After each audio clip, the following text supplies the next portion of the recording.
સાબુ બનાવે છે રોટલા. જો હાથમાં એક રોટલો ચડાવે. મસ્ત બાજરાના રોટલા છે, ગલકાનું છાશિયું છે, તુરિયાનો સંભારો છે, છાશ છે બરફવાળી. ગુડ મોર્નિંગ, જય સ્વામિનારાયણ, જય ભોળાનાથ. ફરી એકવાર સ્વાગત છે તમારું મારા બ્લોગમાં. આજે તો વાર છે બુધવાર, હજી તો રવિવારને બહુ વાર છે. વાગી ગયા છે 8:30 અને આપણે નાઈ ધોઈને રેડી થઈ ગયા છીએ. તો ચાલો આપણે નીચે જઈ અને ચા પી લઈએ.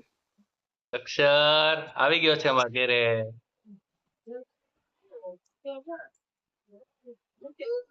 વિભુ કરવા બેઠીશ નાસ્તો. અત્યારે શું છે નાસ્તા? સુકી ભાજી. આજ મારા મમ્મી ને મારા ભાભુ બે છે ને અલગ રીતે ક્યાંક શાક સુધારે છે. તમને બતાવું. જો રકાબી થી છાલ ઉખેડે છે, આ સાઈડ માં મમ્મી રકાબી થી છાલ ઉખેડે છે. આવું કેમ હોય? આજ તે બોસ હોય ફરીથી કાપેલું ન રાંધેલું ખવાય. હા બરોબર. એટલે આ રકાજી કારવાળી હોય કે નહીં, એમાં બીજું શાક કે એવું કાપતા ન ફાવે. એટલે આમ તુરિયાનો સંભારો કરવાનો બધું સરળ હોય. એટલે આમ આવી રીતે આમ ભોલકા કરી નાખવાના.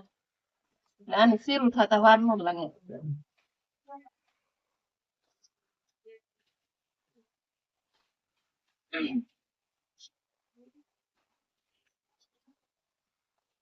થઈ ગયું? હા. રકાબી થી છાલ ઉખેડે છે, બધું ચીરું થાય છે. હવે આ છે આ થોડી દૂધ સરસ. સરી જેવી સેલ ઉખડે. સરી જેવી સેલ ઉખડે. આજે બોળ ચોથ છે, ગાયનું પૂજન કરવાનું હોય ને. ગયા ગાય નું પૂજન કરવા. અમારે ત્યાં 3 પાનનો વડ છે, ગૌશાળા છે નજીકમાં. એટલે 3 પાનના વડે જઈ ગાયનું પૂજન કરવા. દેશનો મુદ્દો આવ્યો છે આજ. એટલે તાજા તુરિયા છે. ઈ તો કાલ આપણે બતાવ્યું બધા દર્શકોને મુદ્દો. દર્શકોને ખબર ન હોય ને આ તુરિયાના સંભારા હાટુ આવ્યા હોય. તાજું હોય તો શાક બનાવી નાખીને આજ તો તુરિયાનો સંભારો, બાજરાના રોટલા, દૂધ. સરસ. આજે તો જમવા મજા પડી જવાની છે. તો ચાલો, જે મિત્રોને આવવું હોય જમવા એ આવી જશે. સાસુમાં ને વહુને ખાવાનું એવું હોય. શું? સાસુમાં રસોઈ બનાવે ને વહુને ખાવાનું એમ. તમારા સાસુમાન કેવું મોકલે તો રોટલા? સાસુમાં તુરિયા મોકલા ત્યાં. અચ્છા, એટલે બનાવ્યો છે. હા, સાસુમાના હાથનો.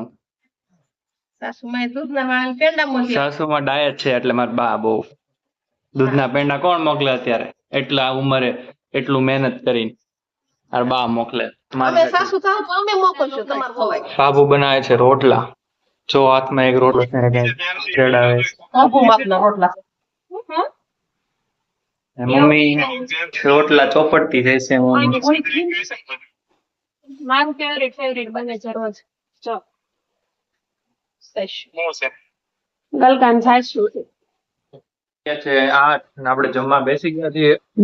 જમવામાં જે છે મસ્ત બાજરાના રોટલા છે, ગલકાનું છાશિયું છે, તુરિયાનો સંભારો છે, છાશ છે બરફવાળી. શ્રુતિ બેસી ગઈ જમવા. તો આપણે ચાલો જમી લઈએ, પછી મળીએ. અક્ષર